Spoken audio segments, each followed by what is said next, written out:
Keep studying and keep learning. There is a lot to be said for everything on this page. Quite interesting, by the way.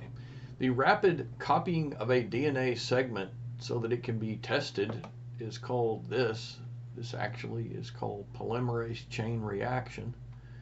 The term for comparing DNA samples to see if they come from the same source. This is like a crime scene investigation. What is this called? The complete DNA of an organism or virus is called this.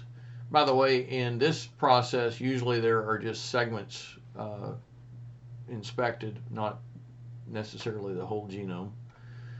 Changing a person's DNA in order to treat a disease is called this.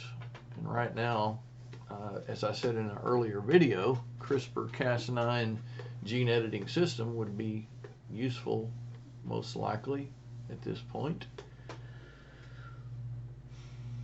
I believe it's already been used in sickle cell repair.